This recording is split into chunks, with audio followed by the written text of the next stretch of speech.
Hey everybody, for those of you who haven't had a chance to see it yet, I'm going to shoot some quick videos of my 73 Corvette Stingray, also known as Elize. Let's check it out. So this is her. Originally she was Elkhart green. Thank God somebody had the good sense to fix that. I don't know if you've ever seen the color, but it's not particularly attractive unless you're a big fan of green, like they were back in the 70s. Exceptionally good shape for her age, honestly. For being a full 40 years old, she's held up pretty well overall. There's a few things. The repaint's not great. There's some little nicks and dents, the kind of stuff you'd expect for a car of this age that has actually been on the road. Although honestly, the previous owner didn't have it on the road nearly as much as he'd planned to, probably when he bought it, which was kind of why he ended up selling it. I've had a fair amount of work done to it recently.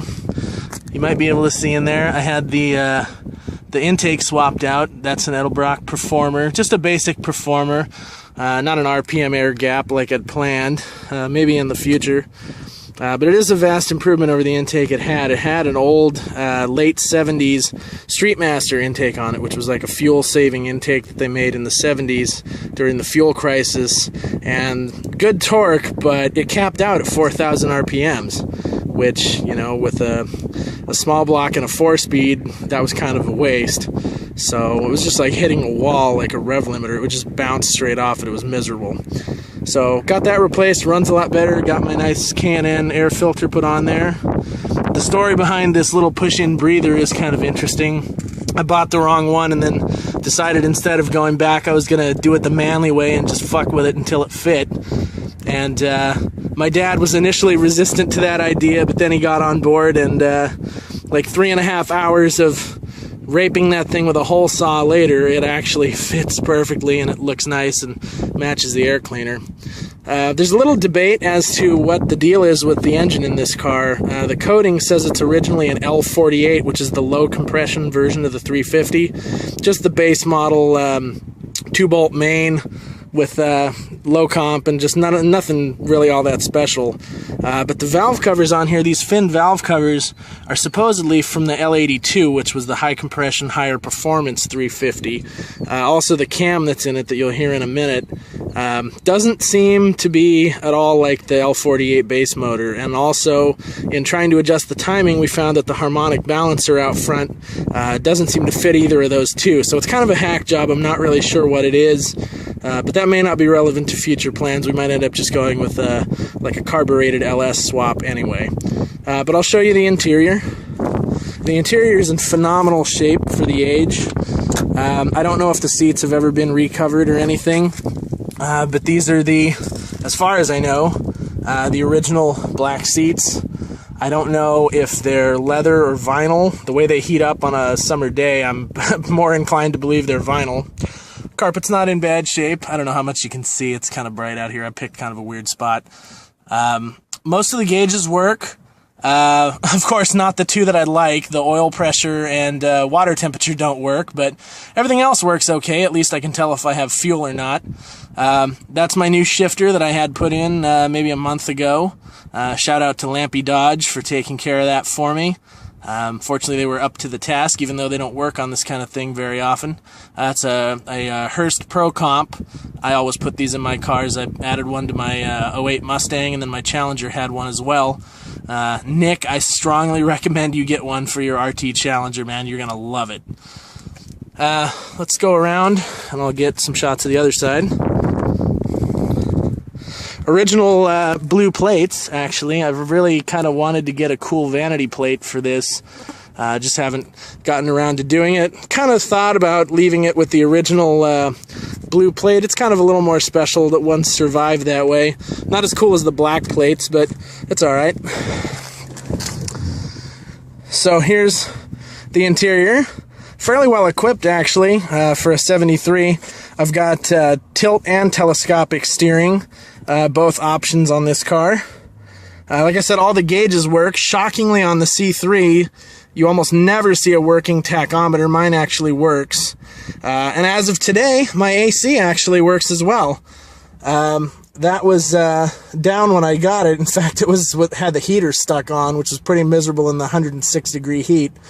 So finally broke down and took it in to get it fixed, and fortunately I got out of there for like $200. All they had to do was pump some new refrigerant into it, and now it blows 50 degrees. I mean, it's not like hurricane gale force wind speed, but it's definitely enough to keep you cool, especially in a cabin as small as this.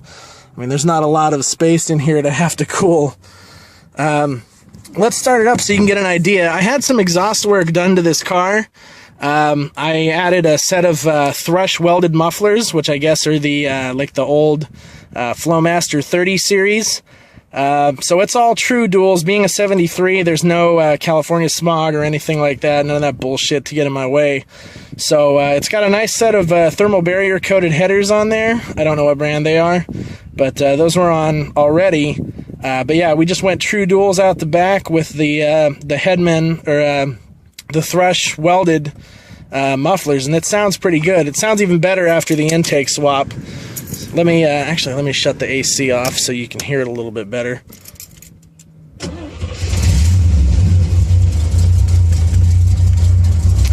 So it's got a pretty lopey idle. Like I said, anybody that I've talked to about it says that is definitely not the stock cam for an L48 or even the L82 high comp motor. So maybe one of these days we'll get the engine ripped out and see what we've actually got.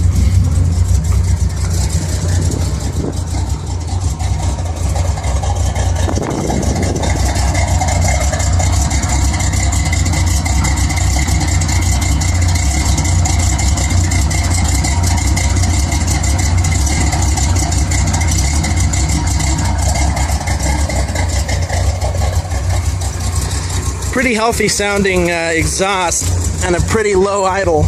It's a little lower now that it's got to drive that AC belt again.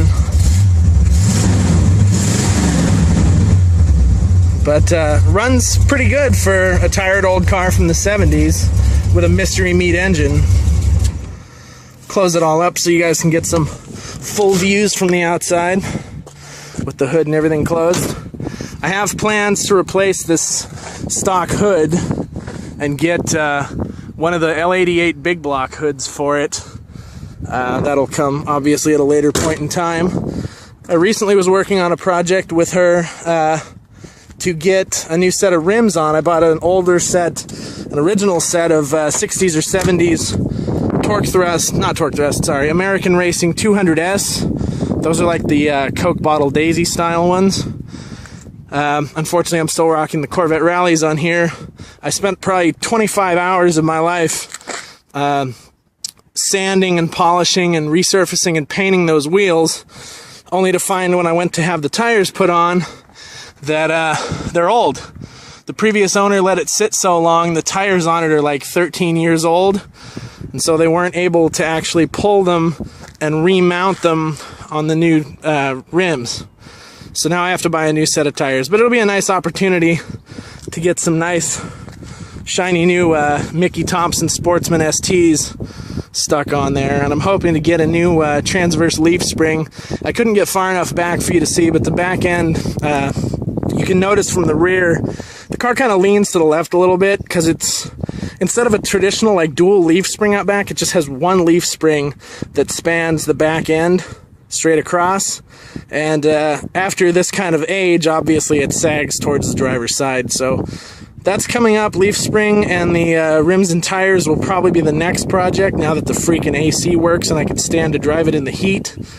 But now it is down on power, so now I have to sell myself on doing an engine swap.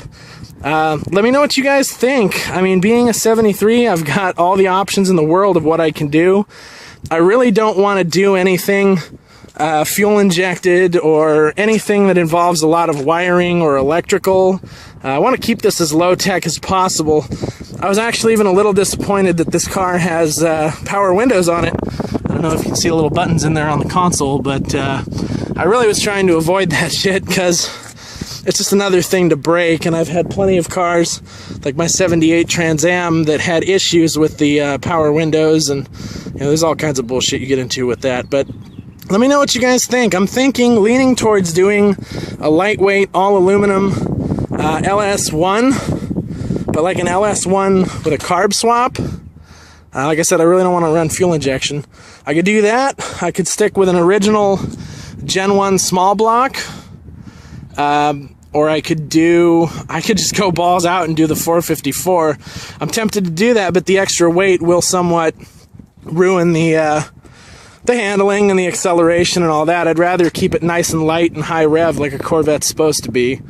But anyway, just kind of wanted to give you guys a taste and see what I bought. I picked this car up for $14,500, so not a bad deal in my opinion for the shape it's in.